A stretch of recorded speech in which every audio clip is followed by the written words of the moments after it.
ମା କେବଳ ଗୋଟିଏ ଅକ୍ଷର ନୁହେଁ, ମମତାର ମନ୍ଦିର, ସ୍ନେହର ଅସୀମ ସାଗର।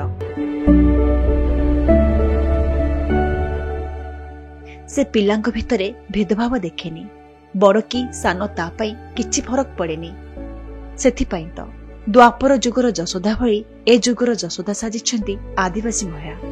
ଜନ୍ମଦାତ୍ରୀ ସିନା ଛାଡ଼ି ପଳାଇଛନ୍ତି, ହେଲେ ନିଜ ଛୁଆ ଭଳି କଅଁଳ କଢ଼ିକୁ ନିଜ କୋଳରେ ଧରି କ୍ଷୀର ଖୁଆଇ ମା ମମତା ଦେଇଛନ୍ତି। କୋରାପୁଟ ରତାଖଣ୍ଡିଗୁଡ଼ା ଭଳି ଆଦିବାସୀ ଅଧ୍ୟୁଷିତ ଅଞ୍ଚଳରେ ମା ଯଶୋଦା ସାଜି ଉଦ୍ଧାର ସୃଷ୍ଟି କରିଛନ୍ତି ପଦ୍ମା ବଡ଼ନାୟକ।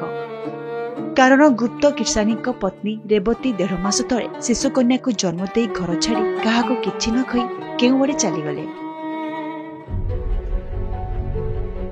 ମାର ଅନୁପସ୍ଥିତିରେ ଶିଶୁକନ୍ୟାଟି କ୍ଷୀର ଖାଇବାକୁ ବାରମ୍ବାର କାନ୍ଦୁଥିଲା।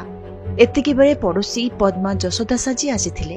ପଦ୍ମାଙ୍କର 5 ମାସର ଶିଶୁଟି ବି ଥିଲା। ସେ ମା ମମତାକୁ ନ ତଉଲି ପଡ଼ୋଶୀ ଛୁଆକୁ କ୍ଷୀର ଖୁଆଉଛନ୍ତି।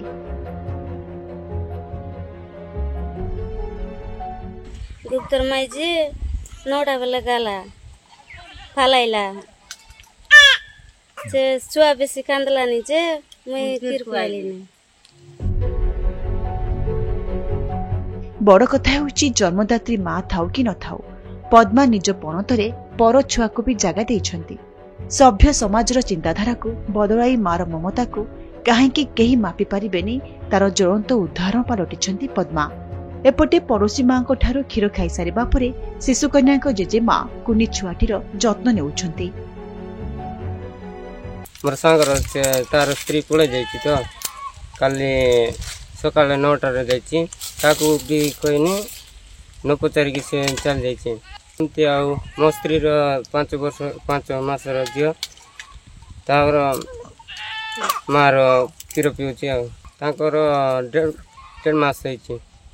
काले मो स्त्री 9टा बेले मते न पचारी कि मोर छुआ को छाड़ी ना पळाइला। एडी हमर गार गोटे अछि हमर सावा पिलार तार स्त्री तार छुआ 5 मास होईची तांकरटा ठीक कुआउचे। सतरे मार हृदय हिमालयठू भी विशाल। ता छाती ममतार तुलना नहीं। संसार रे तार पणतकानी स्नेहर सीमा असीम। यह प्रमाणित करिसेंती पद्मा। ब्यूरो डिजिटल सह बैपारीगुड़ारू अमरेंद्र परिछाଙ୍କ रिपोर्ट, कनक न्यूज।